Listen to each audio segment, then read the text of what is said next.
Hi friends, எல்லாம் எப்படி இருக்கீங்க? நைட்டு வந்து பரோட்டா சிக்கன் வெங்காயத்தை அரைச்சி ஒரு ஸ்பெஷலாக சிக்கன் கிரேவி ஒன்று பண்ண போகிறோம். ஸோ எல்லாம் ரெடி ஆகிட்டு இருக்கு. நீங்களே பண்ணுங்க பாப்பா, நல்லா டேஸ்ட்டாக இருக்குனாங்க. சரி ஓகேன்னு சொல்லிட்டு நானே பண்ண சொல்லிட்டு ரெடி பண்ணிகிட்டு இருக்கேன்.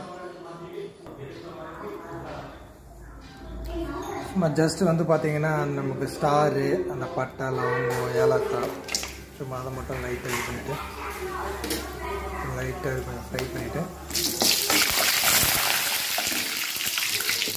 வெங்காயத்தை நம்ம ஆல்ரெடி அரைச்சி வச்சுருக்கோம், அதை போட்டு நம்மளோட ஜஸ்ட் மிக்ஸ் பண்ணிக்கலாம்.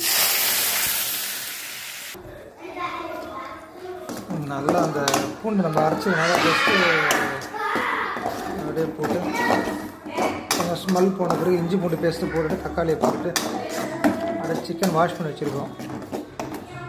ஹாஃப் கே சிக்கனை போட்டு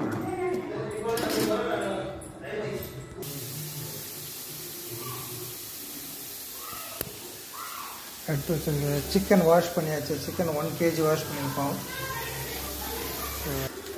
இஞ்சி பூண்டு பேஸ்ட்டு நல்லா வந்து ஆல்ரெடி வந்து வெங்காயம் நமக்கு வந்து நல்லா ஓரளவுக்கு வெந்து வதங்கிடுச்சு.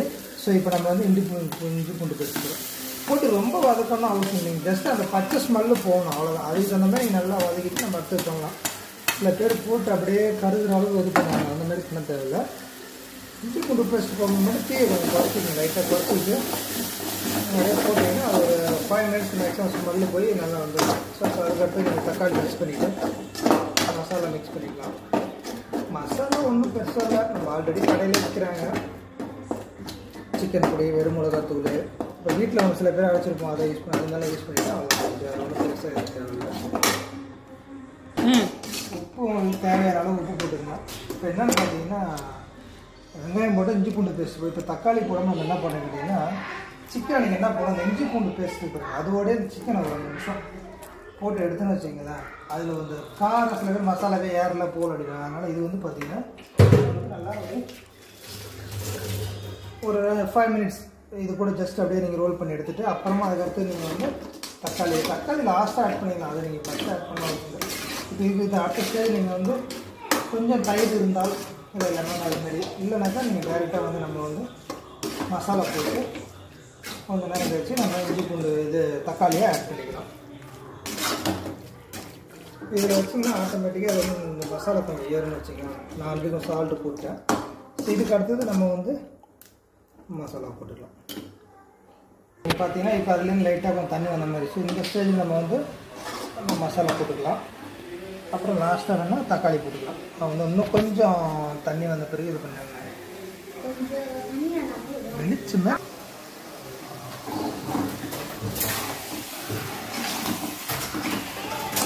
இதுலேருந்து கொஞ்சம் லைட்டாக தண்ணி அவங்களுக்கு வந்துருக்கும். ஸோ அதுலேயே அப்படியே லைட்டாக பாயில் ஆகிட்டு மசாலா போட்டு அப்புறம் வேணால் தண்ணி கொஞ்சம் ஊற்றிக்கலாம்.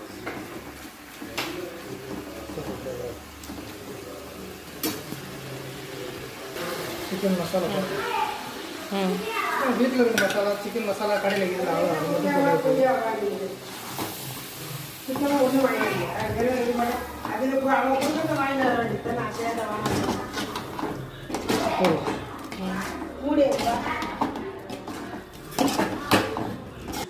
ஸோ இந்த ஸ்டேஜில் பார்த்து மசாலா ஓகே ஆகிடுச்சு. இப்போ தக்காளி போட்டு அப்படியே வச்சு மூட வச்சுட்டீங்க. தக்காளி கொஞ்சம் வதங்கிடும். ஸோ அப்புறம் வேணால் நீங்கள் தண்ணி வேணுன்ற அளவுக்கு நீங்கள் போட்டுக்கலாம். இப்போ பார்த்தீங்கன்னா நமக்கு எவ்வளோ தண்ணி வேணுமோ அந்த அளவுக்கு தண்ணியை ஊற்றியாச்சு. ஸோ நமக்கு ஆல்மோஸ்ட்டு எல்லாம் ரெடி ஆகிடுச்சு. கொஞ்சம் கொதிக்க வச்சு கறி வெந்துருச்சான்னு பார்த்தீங்கன்னா கொஞ்சம் கட்டியாக வந்துடும். ஸோ பரோட்டாவுக்கு தொட்டு லெவலில் நமக்கு ஆட்டோமேட்டிக்காக கரெக்டாக வந்துடும். நம்ம எடுத்து யூஸ் பண்ணிக்கலாம். கடையிலேருந்து ஒரு 20 பரோட்டா வாங்கியாச்சு. So chicken gravy ready. Next start. ரெடியா? சாப்பிடலாமா?